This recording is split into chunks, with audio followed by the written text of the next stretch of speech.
Hey Sunspace Sun, I'm Daisy Viktoria, and today we are going to make this fabulously festive dress out of a vinyl tablecloth. I made this dress for New Year's Eve, and on such an occasion, why not go a little kooky and fun and totally festive? For this dress, I am using this gold vinyl tablecloth with some embossed patterns on it, as well as some ribbon here. It's like a satin ribbon with a gold edging. And I also got a gold flower poinsettia, but I ended up not actually using that one. These materials did come from a thrift store, actually the Goodwill outlet, where you buy things for $1.27 per pound. I went here when I was up visiting my mom recently, and Kayla from McNerdy Makes is right here with me. We went shopping together.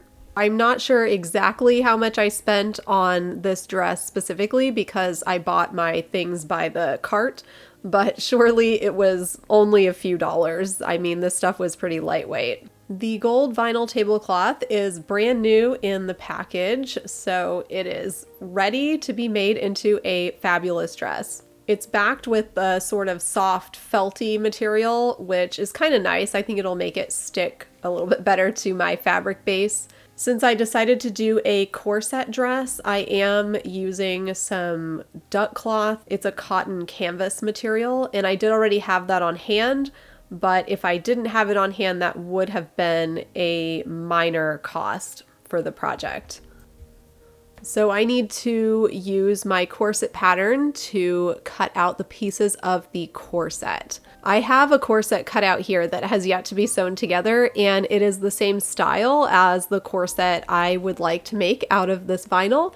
So I'm actually using those pieces rather than going in starting from scratch at my pattern. So here I am tracing my corset pieces onto that canvas duck cloth, and I'm marking where the waistline is as well. I like to do that so I can match up the pieces properly when I sew them together. I chose to use this layer because I don't really trust that gold vinyl to be corset level, and I really wanted to make a corset. I'm also going to make a circle skirt to go with this. So to do that, I simply had to measure how long I want it to be. Circle skirts are pretty simple. You basically just need the length, and then you need your waist measurement. You take your waist measurement, divide that by pi. That will give you the diameter of the inner circle, and then divide that in half to get the radius. So then you just draw out here on your fabric the radius and the length, connect that whole line and cut it out. And I went ahead and made a pattern in muslin first because I knew that that gold vinyl was going to be a little bit tricky to lay out versus fabric. Since the skirt is the largest part, I wanted to make sure I laid that out on my tablecloth first, just to make sure that I had enough material and didn't run out. Because I could always adjust the length or do little things here and there if it was too much. This tablecloth is really, really interesting to work with, and I think here where I'm trying to finally actually lay it out and start cutting into it, I really realized how tricky it is. It's very papery almost, so the backing, it does help it to be a little sticky to the fabric with the felt, but it's also a little bit like too sticky. Sometimes it kind of wants to like snag on things, and the vinyl portion is, like I said, very papery. So it's a very interesting material. As I was laying out my pieces, I quickly realized that this tablecloth had to be ironed, or else it was just going to have all these weird creases all over the place that were going to get in the way.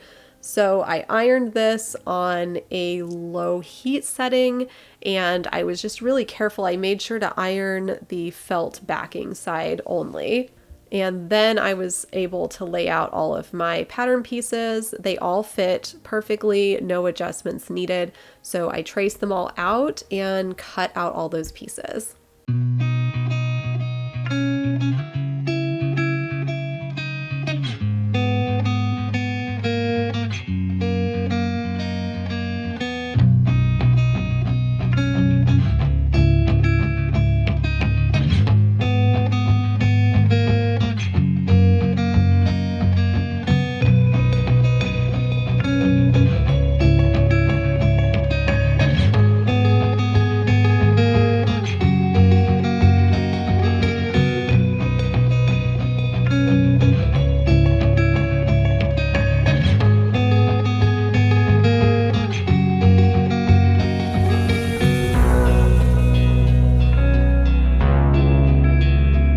Now we're getting to the part where I make the corset.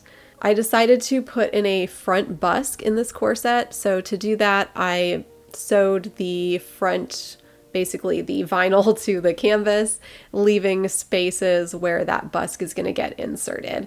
And this is something that's another portion of making a whole corset. I don't know how much you can use this as an actual how-to unless you're making a vinyl tablecloth corset, but I have done a corset making online course before, and I may consider running that again if there's interest in that. So here I'm putting the busk right inside there so that it pokes through all the little holes I left. So the busk is that piece that you find in the front of a lot of corsets. It's rigid and it's got the little hooks. And then the other side of the busk has the little knobs that those hooks will hook onto. This is certainly a lot more finicky than making a regular corset out of regular fabric, but it's totally working out. Not 100% pleased with how the paper kind of crinkles a little bit, but I think it will be fine. Maybe it'll add to the character of it a little bit. I like to sew in the hook side of the busk first and then use that as sort of a guide for where I need the knobs to be. So basically you have to punch little holes, or, well, normally with an awl you don't have to actually punch through the fibers, but this is vinyl, so it's a little different. But basically you need to make a little spot for the knobs to come through. That way I just make sure it lines up perfectly. So I think that's really good. Here I am using my awl, which is that little pointy tool to poke holes in my vinyl so that way the busk knobs can come through. Now it was really tricky with the vinyl because it really wants to rip. So I had to be pretty careful. Also, this is going to be stabilized because I'm sewing a seam on the other side of the bust to hold it in place. So I wasn't really worried about the corset continuing to rip, but I would definitely take that into consideration just in case you are making something out of a vinyl tablecloth. Just make sure if you're punching holes in it, you have them stabilized.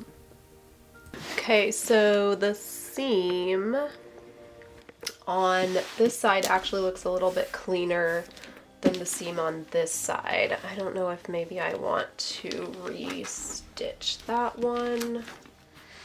I just have to be careful because when you punch holes in this paper, they are permanent. I might re-stitch it just to give it a little bit better. Because, I mean, there's a little bit of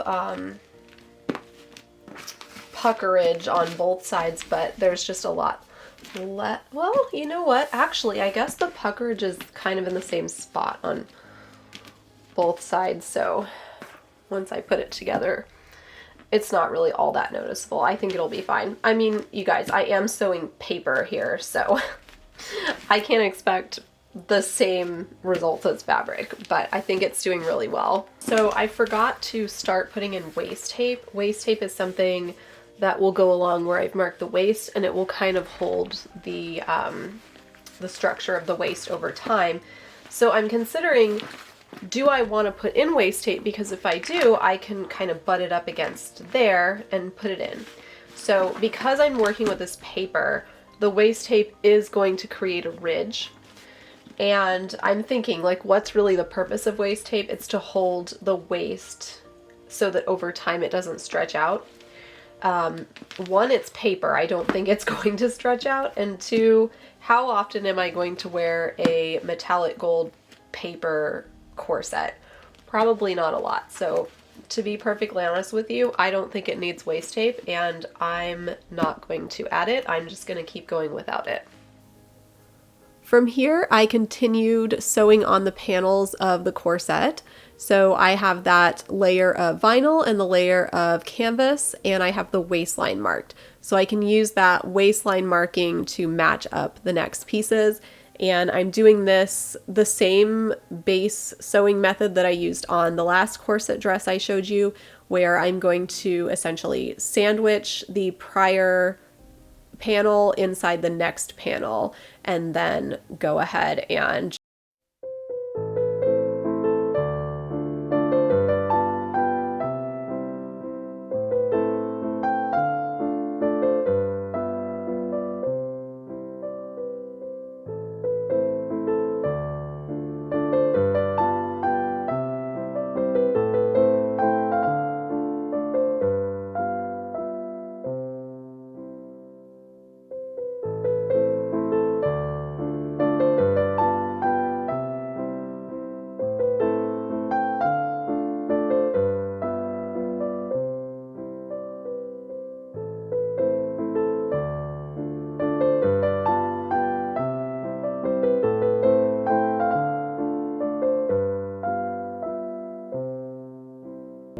Dude, this is looking so awesome.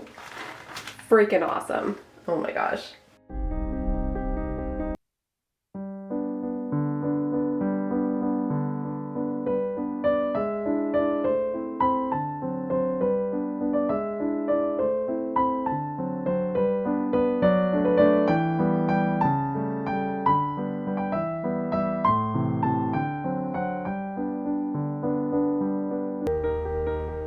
It is getting there. We actually only have one piece left to attach on each side.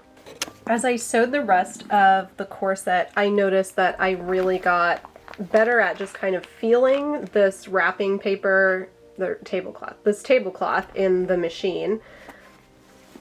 Not wrapping paper, but it kind of feels like wrapping paper. It's like very papery. So, especially where the seams are straight, there's a lot less puckering. There is going to be some anywhere that there's curvature because it's essentially paper. Like, that's how it acts. So it's just natural. It looks really good when I tried part of it on, like just holding it up to my body. So I'm actually quite pleased with it. And this is all the pieces together. So what I have left to do is fold under here and create that back edge for the casing, and then I can move on to boning and edging the corset.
All right, so this is pre-boning.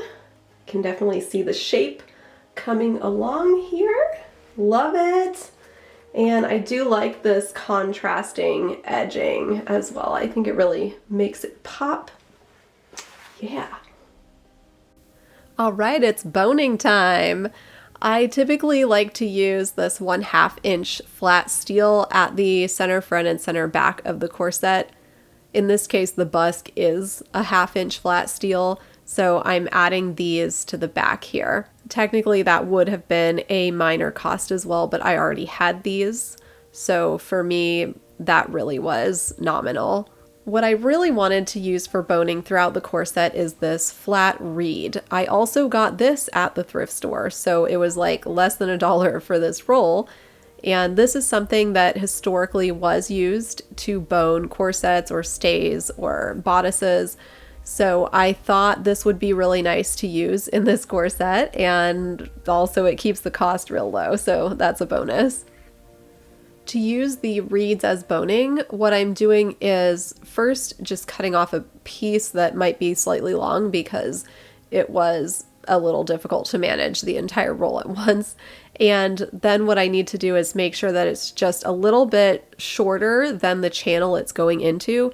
The idea behind that is that you want it to be able to move around slightly within the channel so that it doesn't put extra stress on the corset and it doesn't try to poke out. I started putting in the reed boning and some of it went in okay. By the way, I did wet the boning before putting it in. So when you wet reed, it gets a little bit more flexible.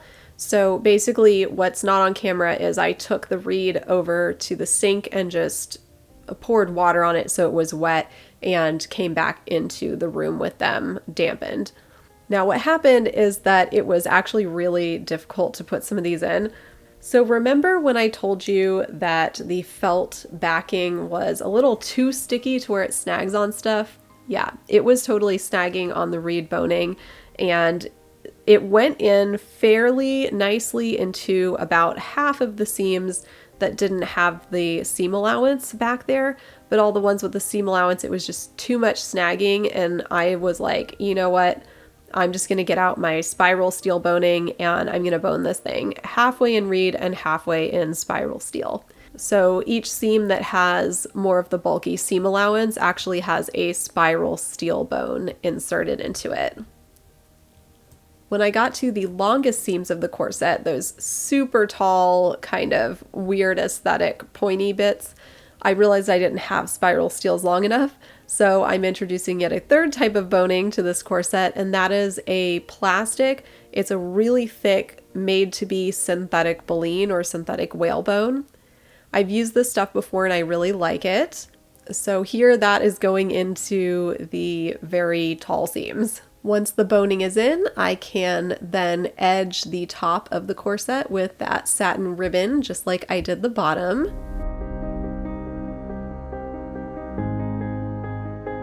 And then it's time for grommets. The usual way, basically the same way you've seen me do them in multiple other projects. I'm using a hand tool here. There are multiple different grommet presses. This is the same one that I recommend to my newer students getting started in corsetry. It's a small investment and easy to use. And then I am lacing my corset with satin ribbon using the double spiral bunny ears method, which I use all the time in corsets, and will link you the video that teaches you how to insert lacing this way. This has got to be one of the coolest and absolutely also wackiest corsets that I've ever made. It's just really, really fun. Moving on to the skirt, this was actually really simple. I already cut out the circle, so all I had to do was cut a little slit in the back there so that I can put the skirt on. I used that satin ribbon to edge that slit because with the vinyl, remember, it's prone to tearing. So anywhere you put stress on it, you need to edge it in something. So this will help it be stable. Additionally, I used that satin ribbon as the hem, so like a little contrast hem all the way around the bottom of the skirt. This fabric was so fun to manipulate in the sewing machine, let me tell you.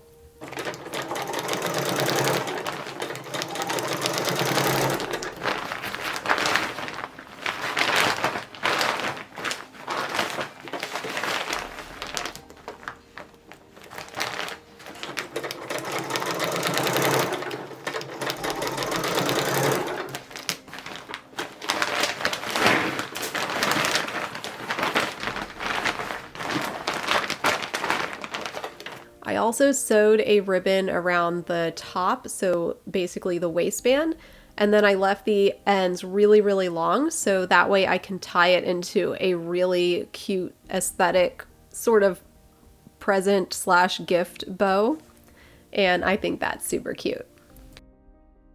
Since I had a little bit of extra fabric left over, the very, very obvious thing to do here was to make a clip-on tie for my boyfriend.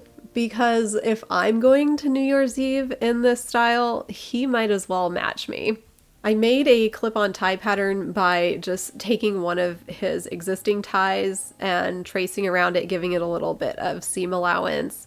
I cut this tie out of the vinyl, and I cut out two so I could actually have it backed in the same vinyl rather than just that weird felt stuff.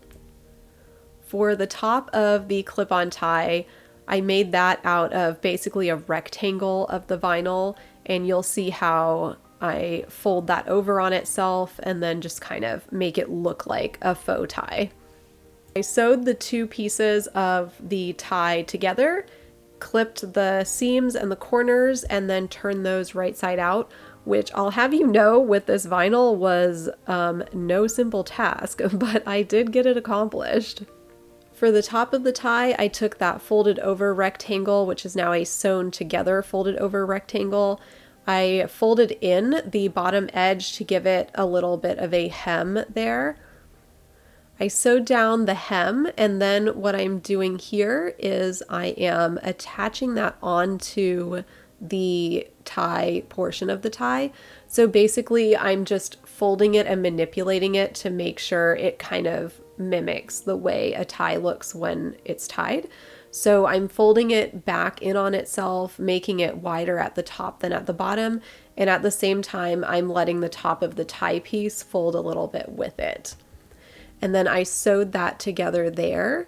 And then for the clip on the back of the tie, I'm using this little alligator clip, and I used gem tack, and I'm letting it cure there with some little clips. I am really, really loving this dress. I think it's so good, so festive for New Year's. I did decide, putting it on myself and the mannequin, that I wanted to add a petticoat underneath it. So that petticoat just helps the skirt to have a little more structure. I know it's vinyl and it'll stand out, but it just helps a little bit. And I think my boyfriend's matching tie is going to be so cute.